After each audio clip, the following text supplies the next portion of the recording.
Wonderful. So many things for SLPs to think about when we're thinking about company culture. And, you started this off with core values and understanding what your own core values are, what the core values are of the company that you're looking at, seeing if it aligns, doing your homework on the company, researching them, looking on these various websites like Glassdoor, looking for reviews, networking, talking with different people in the company to ask more questions and to just build your knowledge base. You mentioned shadowing. I love your experience with shadowing.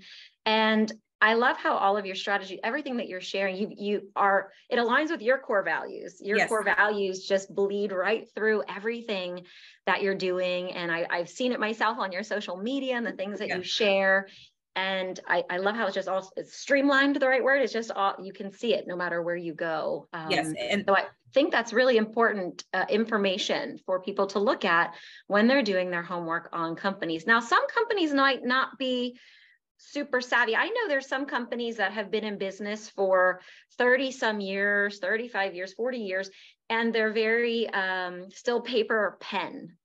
What would you say about those companies that maybe don't have a big online presence? Would that just be more of the networking, put more of the emphasis on the networking aspect?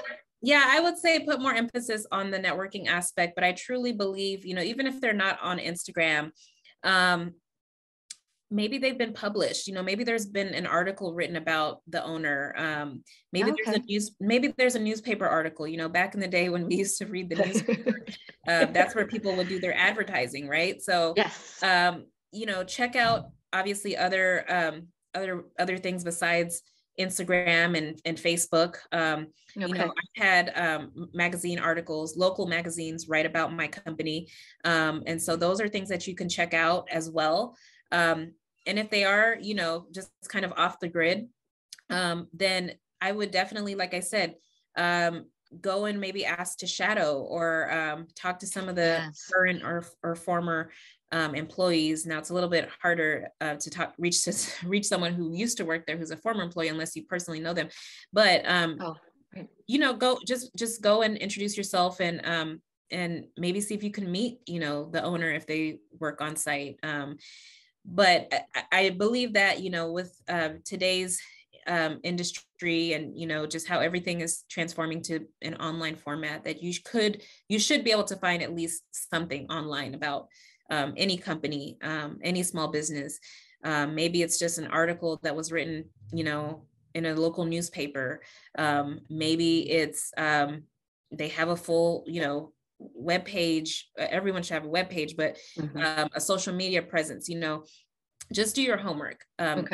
Regardless of how active they are on different platforms.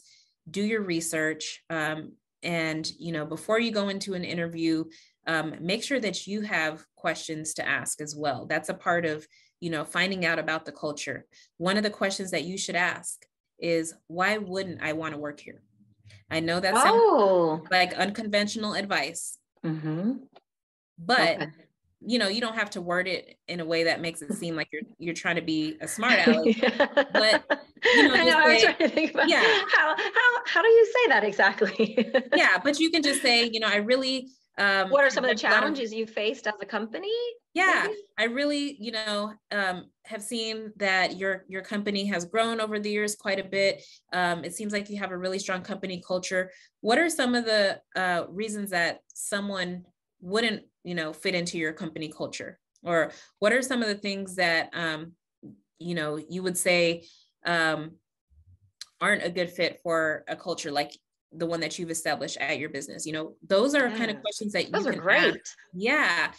To help you understand why you wouldn't want to work there. And if they say, well, here we really believe in productivity and, we've got to reach 97 to 98% productivity. So everybody who comes through the door has to have that mentality. Then that if, you're not, that's not in alignment with what you want, then that's not the right fit, right? Because that's their culture. So those are some questions that you should ask. And like I said, always do your research before you go into that interview and have questions prepared. I'm loving this. And I'm so glad we brought you on, because what you're sharing honestly, it's not just for SLPs to be.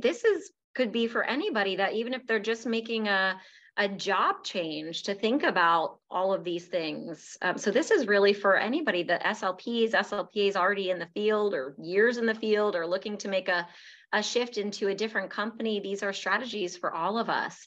So I love what you're sharing. Thank you so much. Now, if people, I know you've mentioned a few things. You've mentioned the name of your company and CEO. Tell me, is there anywhere else or any websites that you want to share maybe that you didn't mention? If people want to reach out and find out more about you and about your resources, where they could go? Or Absolutely. Just recap what you've already said. Yes, so definitely check out the SLP Business Suite. That is the platform where I create content for SLPs who are interested in business.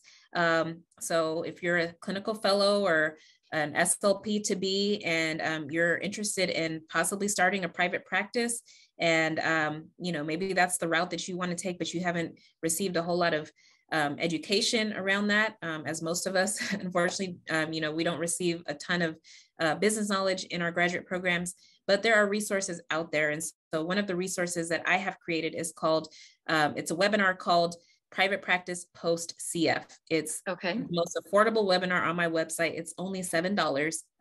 And I created this webinar with a colleague of mine, just to kind of, talk about some of the things that you need to have in place while you are considering becoming a private practice owner. And I encourage anyone who's interested in business to, get the knowledge that they need, tap into the resources that are available, and go for it. You don't have to have, you don't have to have 10 years of experience to start a private practice if that's something that you're interested in. So that's a good point you make, because I think there are SLPs that are graduating that come out that are told you need experience before you want to go and start your own clinic. Right. And as long as, you understand how a business works, no, it's not knowledge that we receive, like I said, in our graduate and clinical education, but there are resources out there. So if you educate yourself on business, then you can absolutely start a business. We receive all of the clinical training that we need.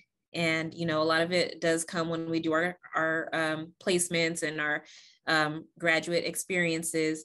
But that part is not the part that you should be concerned about. It's really getting the business knowledge.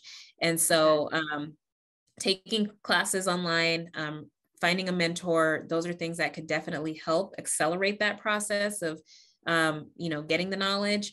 But yes, please check out the SLP Business Suite.